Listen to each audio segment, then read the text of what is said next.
yang saya sudah sampaikan sebelumnya, saya butuh bantuan guna melakukan diseminasi budaya positif dari program guru penggerak, sehingga saya mengumpulkan teman-teman. Alhamdulillah ada 5 teman-teman yang berkesempatan hadir di pagi hari ini. Sebelumnya saya ucapkan terima kasih banyak. Semoga kurang lebih 1 jam perjalanan kita ke depan dalam pelaksanaan diseminasi budaya positif dapat berjalan dengan lancar. Sebelum kita melaksanakan kegiatan, kita mulai dengan doa agar supaya kegiatan kita pada pagi hari ini mendapatkan keberkahan dari Allah Subhanahu wa taala. Berdoa dimulai.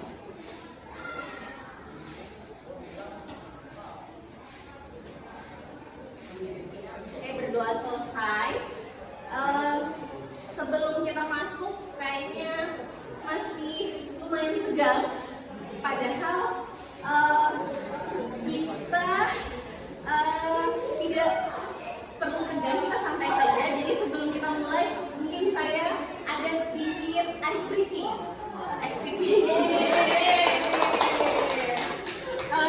Supaya mencairkan suasana. Nah, oke. Gamenya cukup karena saya temanya budaya positif. Saya mau menyebar hal-hal positif sederhana yang saya mau sebar ialah cukup dengan berbagi senyuman, karena senyuman adalah sedekah. Jadi kurang lebih 15 detik saja, ya, tapi berhadapan. Iya, kiri kanan. Berarti Ibu Ririn mungkin berhadapan sama saya. Oke, jadi boleh 15 detik kami. Silahkan. Iya, kita mulai ya, 15 detik. 1, 2, 3.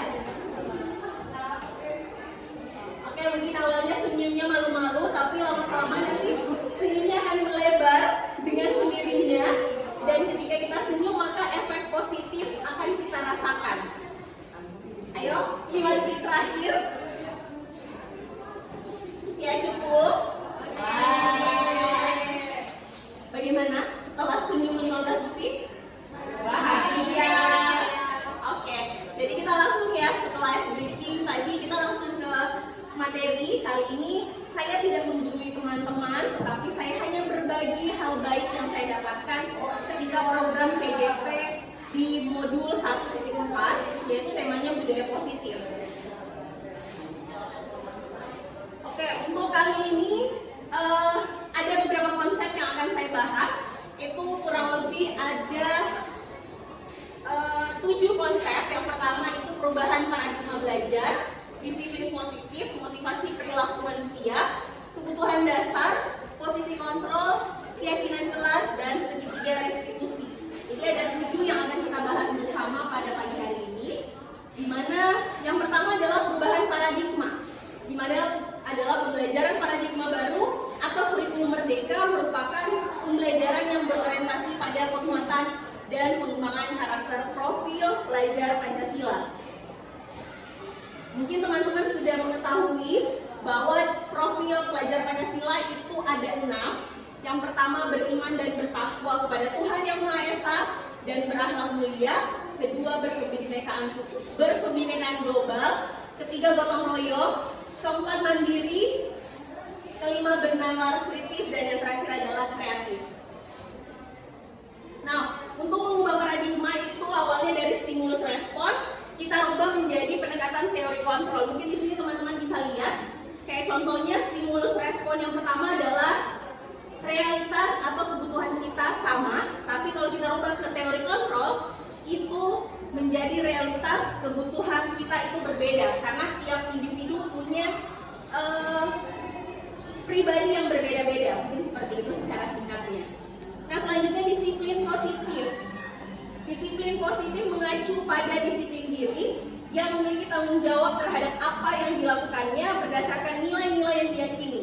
Disiplin positif sendiri merupakan model pengelolaan kelas yang berfokus pada penciptaan kondisi anak untuk merasa dihargai. Tujuan dari penerapan disiplin positif adalah untuk menciptakan peserta didik yang berperilaku dengan mengacu pada nilai-nilai kebajikan universal dan memiliki motivasi intrinsik. Nah, selanjutnya kebutuhan dasar manusia. Setiap manusia pasti punya kebutuhan dasar. Kebutuhan dasarnya yang kita bahas pagi ini cukup 5 kebutuhan dasar. Di mana kebutuhan dasar yang kita bahas adalah bertahan hidup, kasih sayang atau rasa diterima, penguasaan, kebebasan, dan juga kesenangan. Selanjutnya motivasi. Mungkin teman-teman rekan sejawat saya mengetahui bahwa motivasi terbagi menjadi 2, yaitu intrinsik dan ekstrinsik. Nah, dalam proses pendidikan guru penggerak kemarin, kami fokusnya di meningkatkan motivasi intrinsik. Kenapa? Kalau motivasi ekstrinsik itu efeknya terhadap peserta didik hanya untuk menghindari hukuman atau hanya agar mendapatkan penghargaan atau imbalan.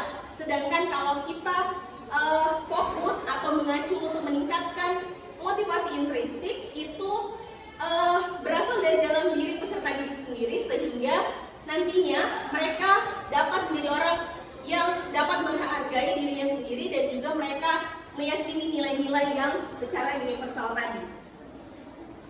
Selanjutnya, ada yang namanya perbedaan hukuman dan restitusi.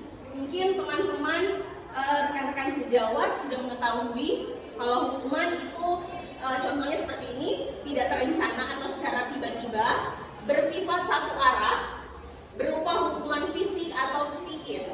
Selanjutnya konsekuensi itu secara terencana, disepakati sesuai aturan, peserta didik tetap merasa tidak nyaman, sikap guru selalu memonitor peserta didik, dan restitusi. Restitusi merupakan proses menciptakan kondisi bagi peserta didik untuk memperbaiki kesalahan. Proses kolaboratif yang mengajarkan peserta didik untuk mencari solusi sendiri. Nah, kira-kira kalau dari 3 perbedaan antara hukuman, konsekuensi, dan restitusi, teman-teman atau ibu-ibu sekalian lebih memilih apakah hukuman, konsekuensi, atau restitusi? Kira-kira seperti apa?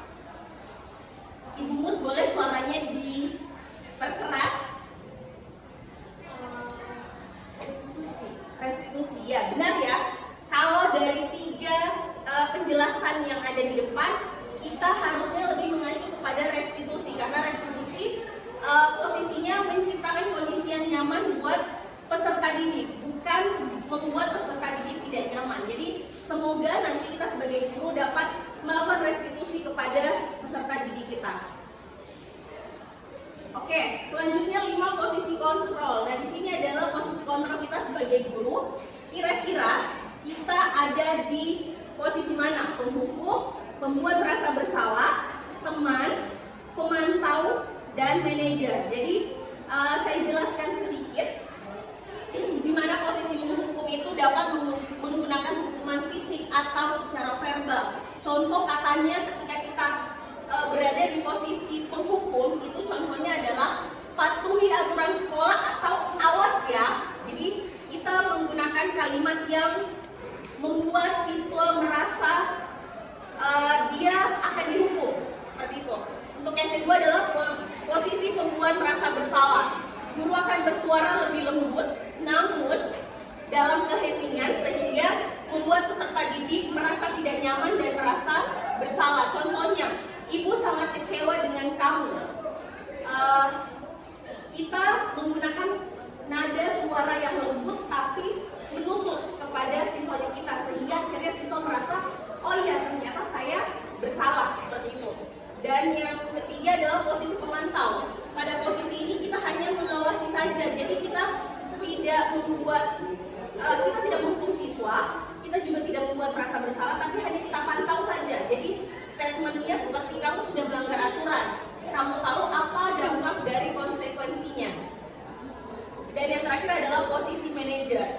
Posisi di mana guru berbuat sesuatu bersama dengan peserta didik guna mendukung peserta didik dalam menemukan jalan keluar dari masalahnya. Contoh kalimatnya, apa rencana kamu untuk memperbaiki hal ini?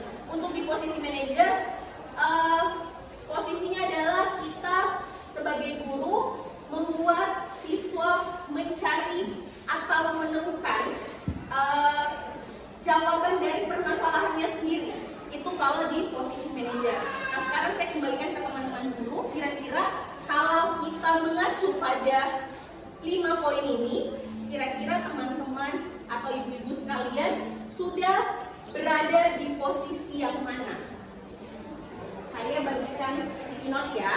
Nanti teman-teman boleh menuliskan kira-kira teman-teman ada di posisi yang mana? Apakah di posisi, kalau misalkan merasa oh saya posisinya hanya satu, silahkan ditulis satu. Tapi kalau teman-teman merasa oh kayaknya saya ada di 3 posisi nih, posisi ya silahkan Ibu Lala tuliskan di sticky note. Ya silahkan. Ya posisinya saja. Kira-kira saat ini kalau berdasarkan penjelasan yang tadi, kira-kira berada di posisi yang mana?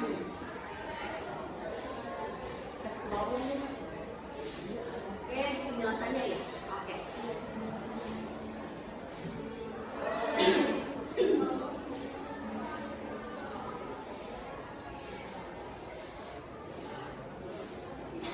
Kalau sudah, mungkin teman-teman boleh tempelkan di papan tulis di depan. Tidak perlu ditulis namanya ya.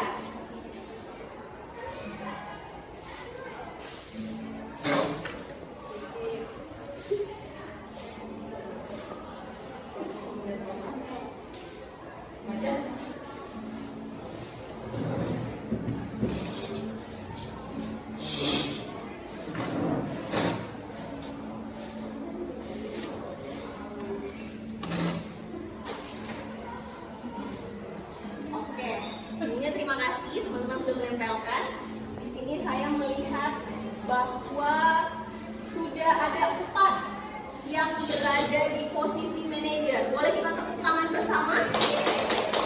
Alhamdulillah sudah ada 4 orang ya, karena untuk berada di posisi manajer itu butuh usaha dan niat yang luar biasa. Karena tidak semua kita sebagai guru bisa menangani siswa dalam ketenangan. Jadi posisi manajer sudah ada 4 orang ya. Ada yang masih 4 posisi, ada yang 2, dan rata-rata posisi teman paling banyak ini posisi teman dan manajer. Jadi mungkin boleh untuk di posisi teman tetap boleh dipertahankan, tapi jangan sampai kebablasan, karena ketika kita kebablasan di posisi kontrol sebagai teman, maka bisa jadi nanti anak-anak bahasanya apa ya, kalau bahasa orang Palu bilang dalam tanda kutip adalah pandang enteng. Jadi tetap boleh dipertahankan, hanya saja tetap ingat batasan-batasannya. Terus untuk yang belum berada di posisi manajer, mungkin setelah ini kedepannya bisa berada di posisi manajer ya. Dan yang sudah di posisi manajer, harapan kita bersama adalah kita bisa mempertahankan posisi tersebut. Oke, selanjutnya adalah keyakinan kelas. Mungkin teman-teman guru sudah lebih mengenal apa ya, kesepakatan kelas atau aturan. Tapi kalau sekarang kita lebih fokusnya ke keyakinan kelas. Kenapa keyakinan kelas? Karena keyakinan kelas merupakan pernyataan yang disepakati guru bersama peserta didik untuk menjadi pedoman dalam bersikap dan berperilaku di kelas. Keyakinan kelas ini menjadi salah satu metode untuk menimbulkan kembali disiplin positif yang didasari oleh motivasi dalam diri. Nah, untuk cara pembentukan atau penyusunan keyakinan kelas itu yang pertama dibuat dengan pernyataan positif, kedua dibuat secara singkat agar peserta didik kita dapat mengingat dan mengimplementasikannya. Yang ketiga adalah sesuaikan dengan kondisi kelas atau sekolah, dan yang terakhir adalah kita harus melibatkan warga sekolah karena kita mau membuat keyakinan kelas atau keyakinan sekolah. Nah, ini kalau untuk keyakinan kelas tahapannya mungkin di kelas ya, di kelas Bapak Ibu masing-masing mapel, mungkin bisa di awal semester atau sebelum pembelajaran dimulai itu dilakukan bahasa mungkin aturan kelas di jamnya Bapak Ibu. Itu tahapannya yang pertama adalah peserta didik menuliskan keyakinan yang mereka inginkan. Guru dan peserta didik membahas bersama keyakinan yang telah ditulis. Selanjutnya guru dan peserta didik memilih keyakinan yang disepakati, lalu mengubah keyakinan kelas jika ada Jika ada kalimat keyakinan kelas yang negatif, kita ubah menjadi positif. Dan yang keempat adalah mengecek dan menyepakati kembali keyakinan kelas tersebut. Oke. Sekali lagi saya akan membagikan sticky note-nya. Kira-kira mungkin Bapak Ibu sudah pernah melaksanakannya atau mungkin ada yang belum. Kita sama-sama menyusun atau membentuk bersama keyakinan kelas atau keyakinan sekolah yang ibu-ibu ingin ciptakan atau hadirkan di sekolah kita atau di kelas kita. Boleh mungkin satu guru mungkin boleh buat keyakinan, silakan dituliskan. Sekolah dan kelas. Ya, boleh keyakinan kelas, boleh keyakinan sekolah. Kalau ada yang menulis lebih dari 2 juga boleh.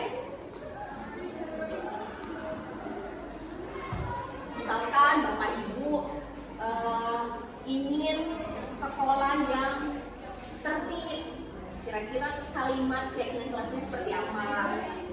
Atau ingin anak-anak tidak bolos? Ya, dia dalam bentuk kalimat. Ya, jadi kayak misalkan ingin peserta didik yang tepat waktu.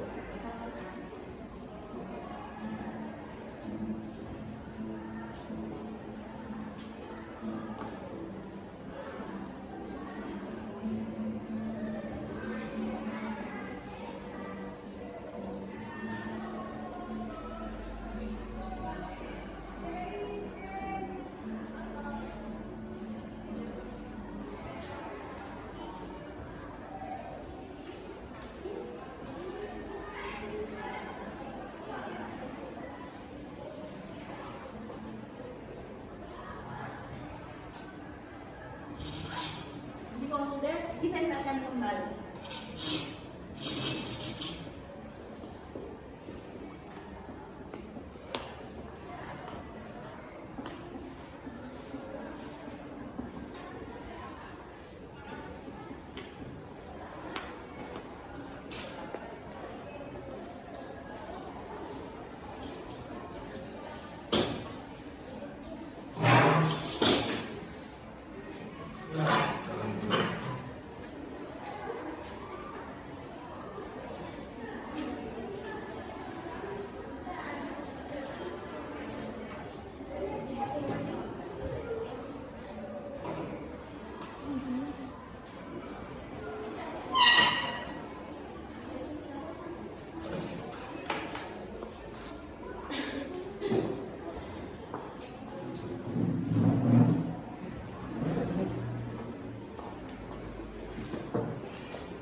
Saya bacakan kembali ya.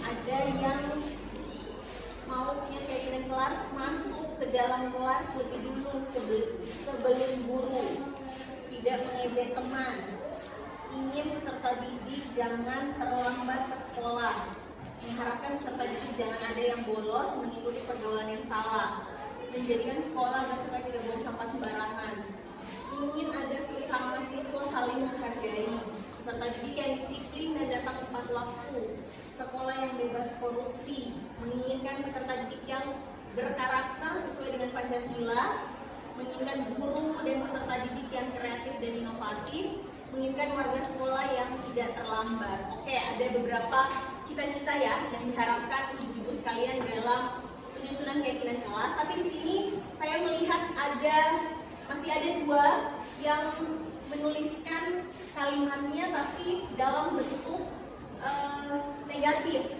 Jadi mungkin nanti ke depannya teman-teman rekan sejawat boleh menyusun keyakinan kelas itu dengan kalimat atau kata yang positif. Kenapa? Kita ketika dilarang maka akan semakin kita lakukan. Jadi ketika ada statement tidak boleh terlambat, fokusnya ada di kata tidak. Anak-anak akan fokus di kalimat negatifnya adalah tidak boleh datang terlambat, maka kemungkinan mereka akan melakukan Jadi upayakan dalam penyusunan keyakinan kelas itu dirubah menjadi kalimat positif. Jadi contohnya ini, ada kalimat tadi yang disusun tidak mengejek teman. Jadi mungkin bisa dirubah menjadi bertutur kata lebih sopan. Itu lebih positif dibanding statement tidak mengejek teman, atau mungkin saling menghargai sesama teman. Boleh seperti itu. Jadi dengan harapan kita memberikan kalimat positif akan berdampak positif kepada peserta didik kita, seperti itu. Jadi mungkin harapannya ke depannya kita bisa menyusun keyakinan kelas dengan kalimat-kalimat yang lebih positif. Dan yang terakhir adalah segitiga restitusi. Nah ini sebenarnya kita sebagai guru sudah melaksanakannya, hanya saja mungkin dari segi tatanan penjelasannya kita baru mendapatkan, mungkin sama seperti saya ketika saya mengikuti program guru penggerak, saya baru mendapatkan ilmu ini. Tapi sebenarnya ketika saya pelajari ilmunya, sebenarnya menurut saya sudah jalankan, hanya saja tidak terstruktur seperti penjelasan dari segitiga restitusi. Jadi segitiga restitusi adalah suatu proses dialog yang dijalankan oleh atau orang tua atau juga guru kalau di sekolah guru agar dapat menghasilkan peserta didik yang mandiri dan bertanggung jawab. Nah, tahapan segitiga restitusi ini ada 3. Yang pertama adalah menstabilkan identitas. Contohnya, tidak ada manusia yang sempurna. Kedua, validasi tindakan yang salah. Contohnya, kamu pasti punya alasan melakukan hal tersebut. Dan terakhir adalah menanyakan keyakinan. Contoh statementnya adalah kamu ingin menjadi orang yang seperti apa.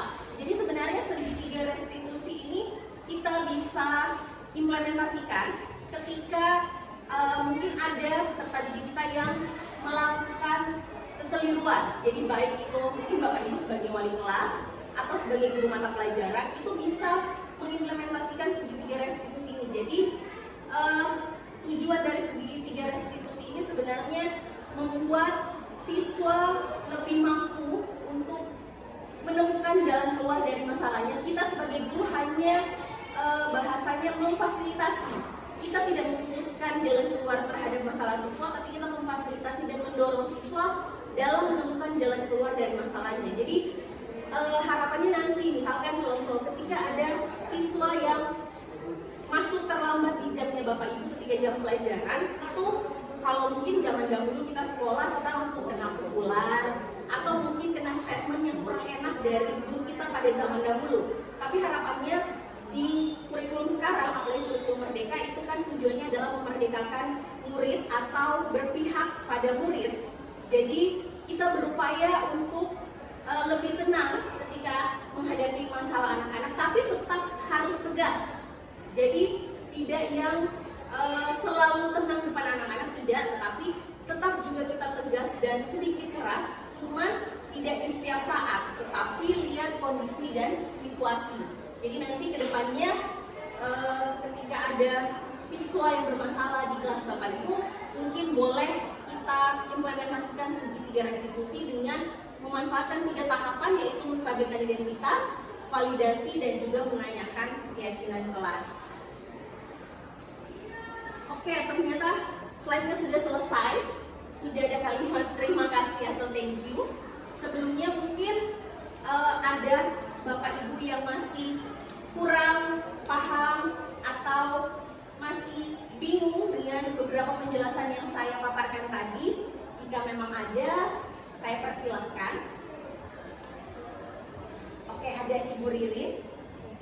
Terima kasih untuk kesempatannya. Mohon izin Ibu Ririn, suaranya lebih keras lagi sedikit.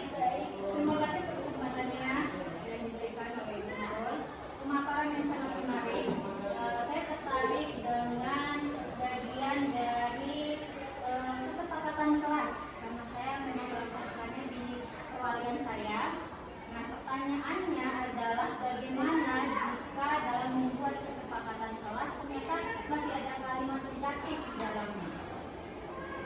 Berarti saya kembalikan pertanyaannya ya, bahwa Ibu Ririn menanyakan kira-kira seperti apa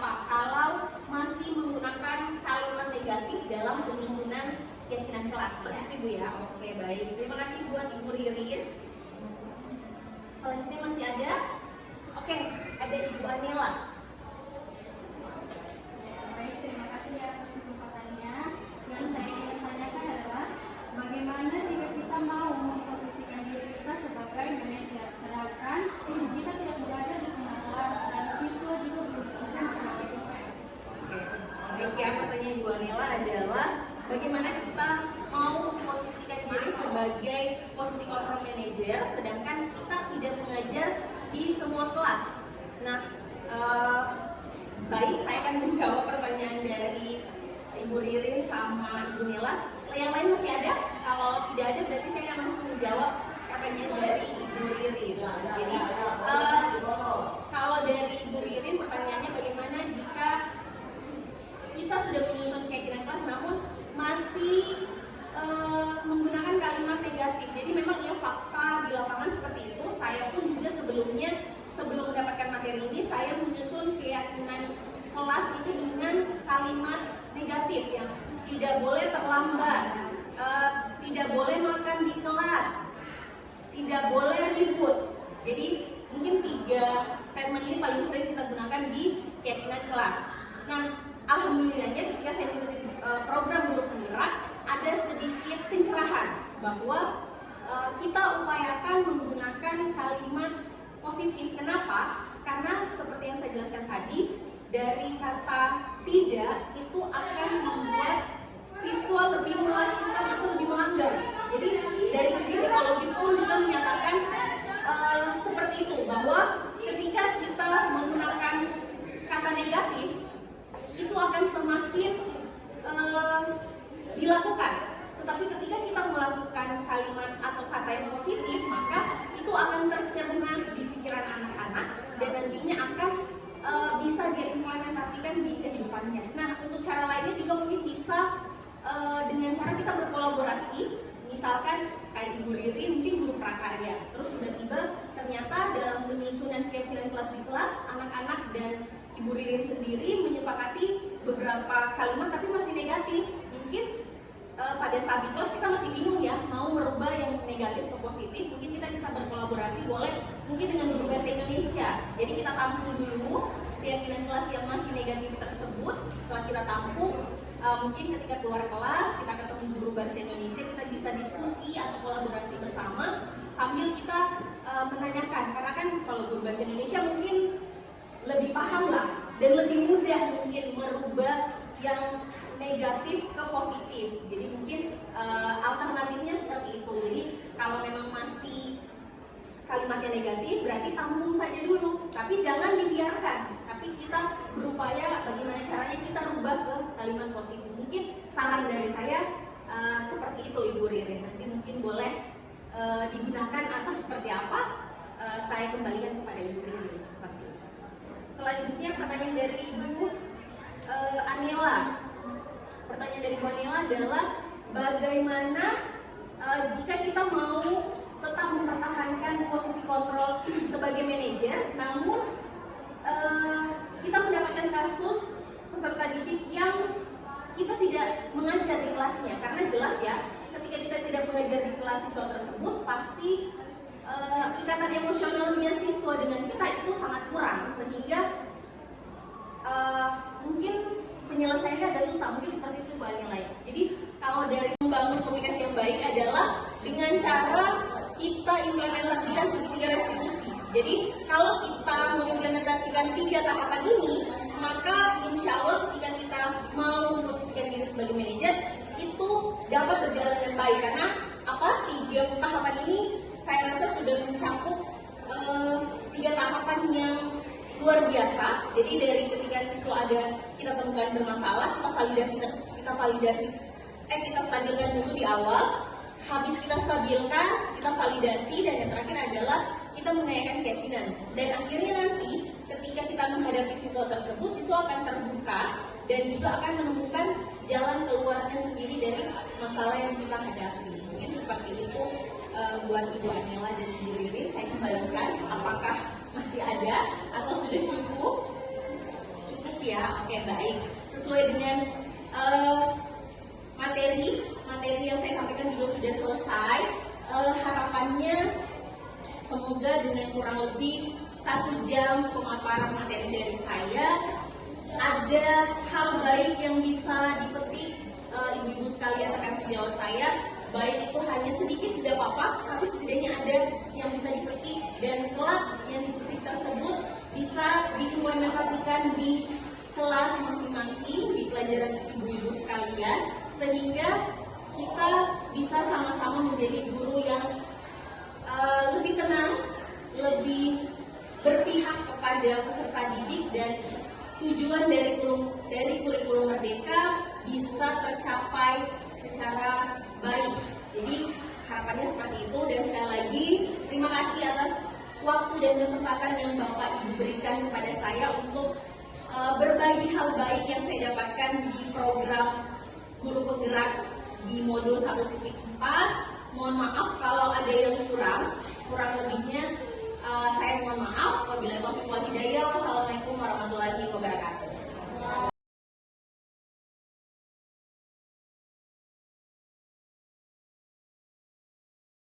Yang diberikan oleh Ibu Nurul Jana yang berjudul Budaya Positif sangat memberikan dampak baik bagi kami 5 orang guru yang tadi mengikuti materi tersebut. Tentunya apa yang sudah Ibu Nurul Jana sampaikan tadi insya Allah akan kami terapkan dalam kelas. Terima kasih. Dari materi tersebut yang berjudul disiplin positif, materinya sangat bermanfaat dan bisa saya terapkan kepada para peserta didik.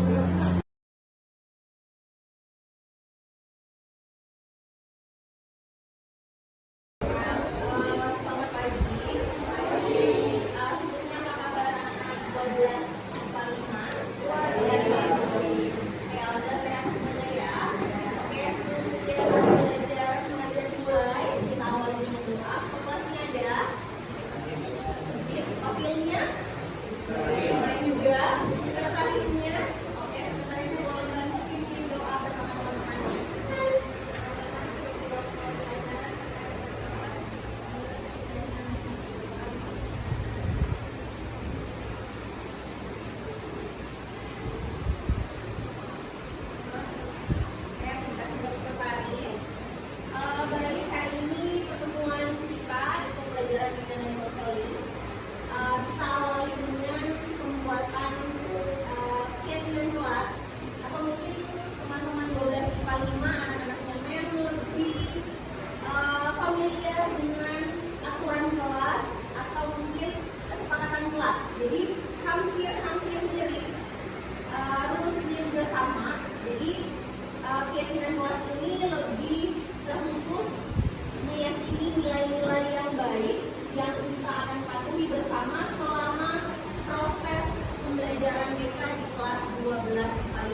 Bagian yang ada 6 poin ya. Yang pertama dibacakan terlebih dahulu, pertama tidak ribut saat jam pelajaran. Berbicara dengan santun dan sopan. Tidak boleh berbicara dengan teman di saat guru menjelaskan. Tidak boleh makan saat belajar. Memakai seragam dengan rapi. Harapan saya untuk depannya lebih solid.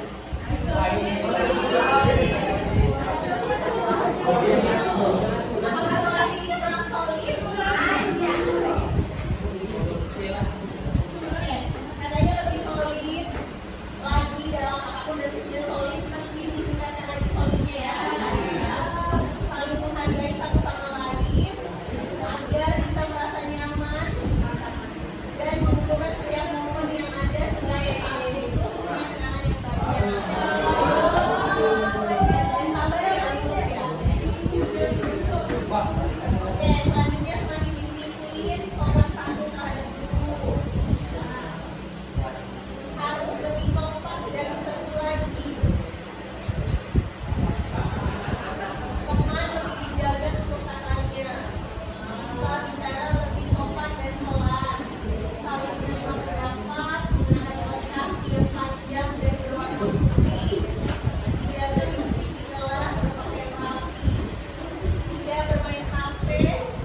tidak menggunakan HP. Menggunakan HP.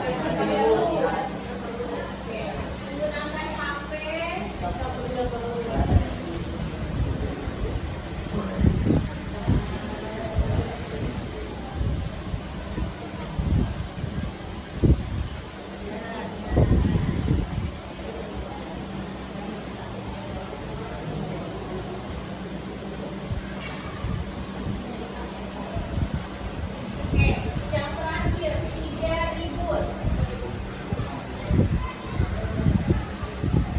Kira-kira kalimat positifnya kita ubah.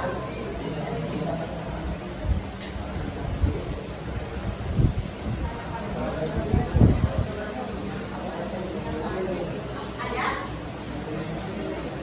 Apa kalau ada silakan disampaikan. Harus tertib katanya dari sini kiri menyatakan kalimat positif itu boleh tidak itu menjadi harus tertib. Ya. Boleh? Boleh harus tertib dan tenang saat KBM berlangsung.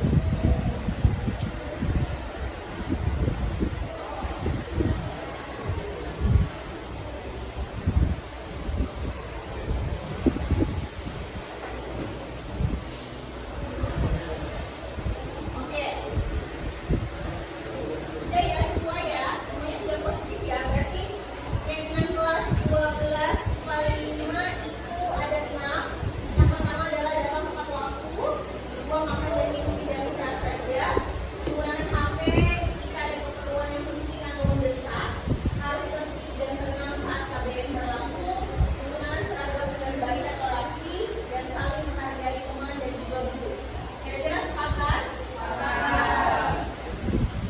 Kalau sepakat berarti harus dipatuhi ya.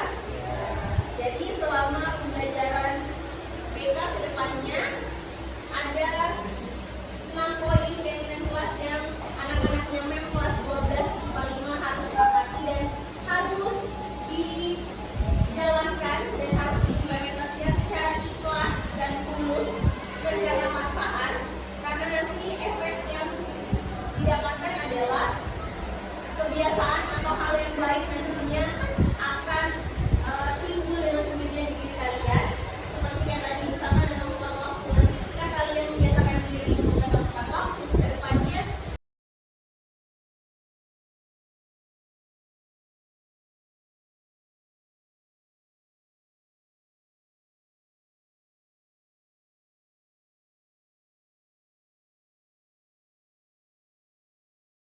Oke, baik ya.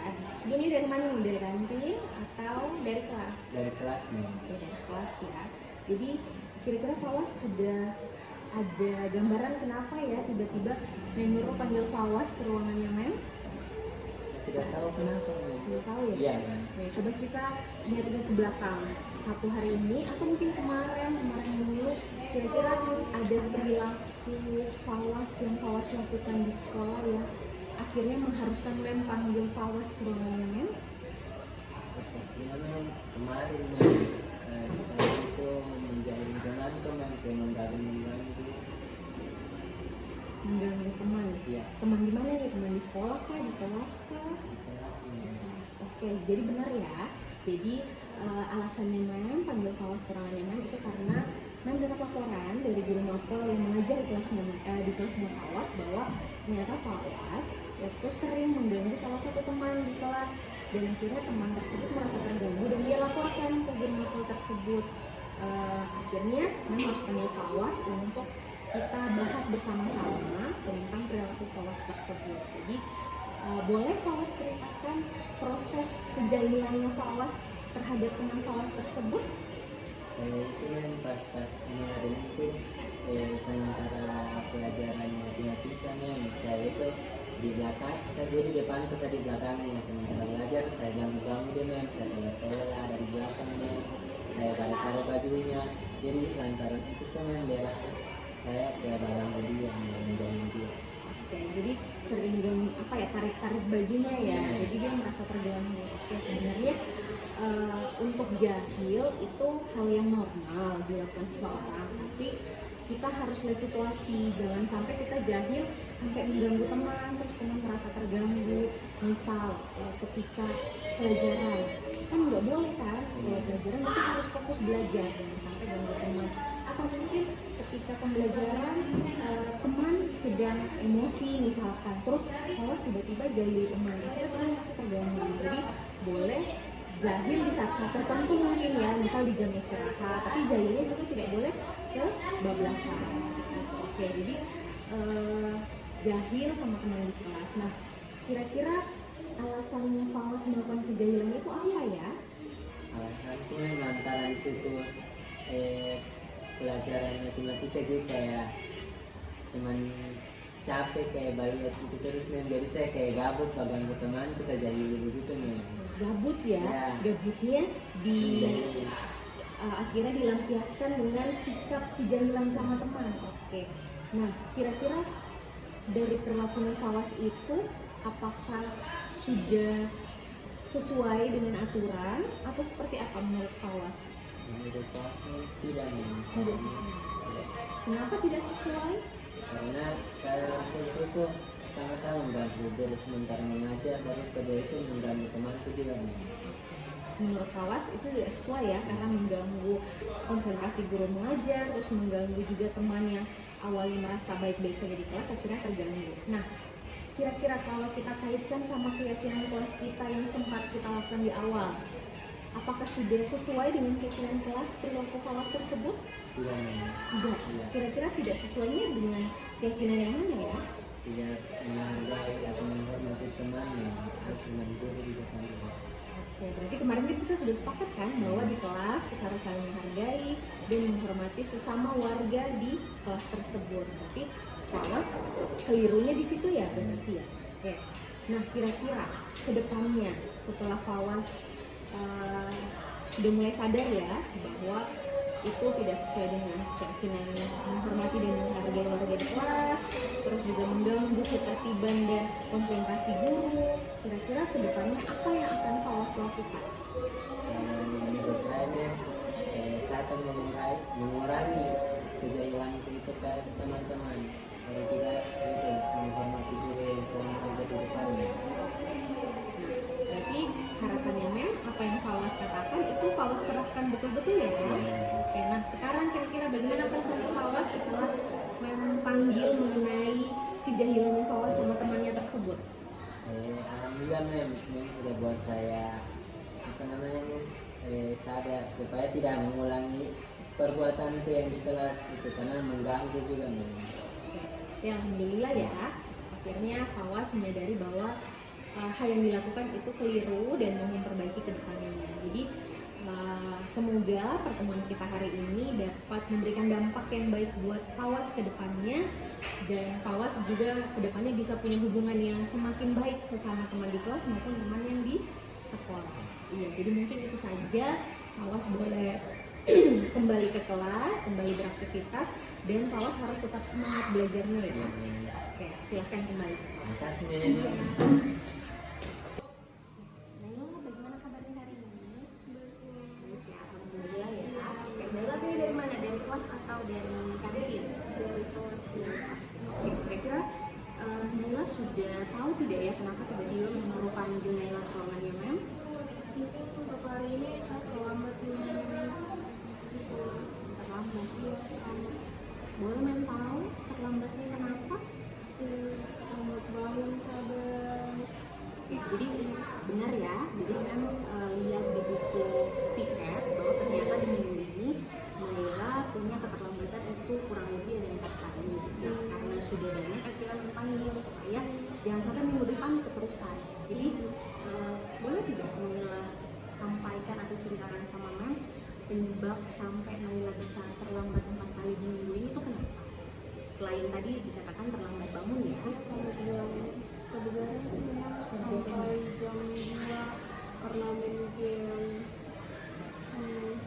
jadi sebenarnya terlambat itu manusiawi, jadi jangan sampai keterlambatannya itu terulang terus atau jadi kebiasaannya akhirnya selalu kamu lakukan. Jadi usahakan jangan sampai kebiasaan kamu itu terjadi terulang dan berulang.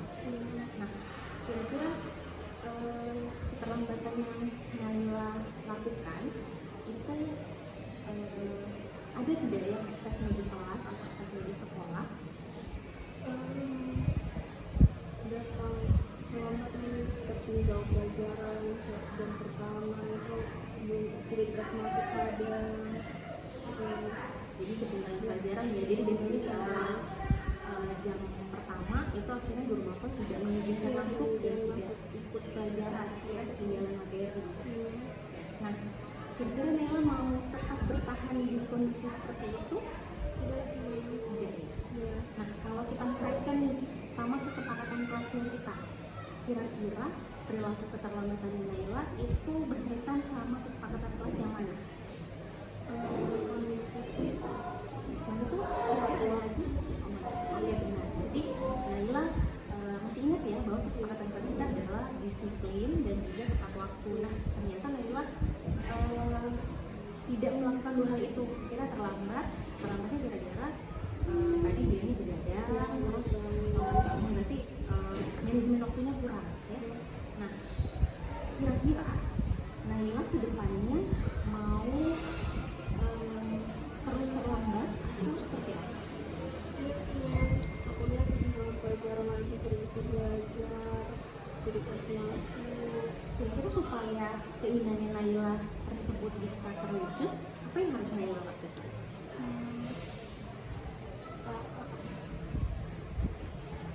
Jangan begadang sih. Selain Tepat begadang, waktu. apalagi ya kira-kira ya? Tepat waktu. Mungkin bisa pasang alarm, kan punya handphone, dipasang alarmnya mungkin dipasang berulang-ulang kali supaya kalau satu kali tidak terbangun, alarm selanjutnya bisa terbangun. Jadi seperti itu. Nah, sekarang apa kira-kira yang Naila rasakan setelah memanggil Naila?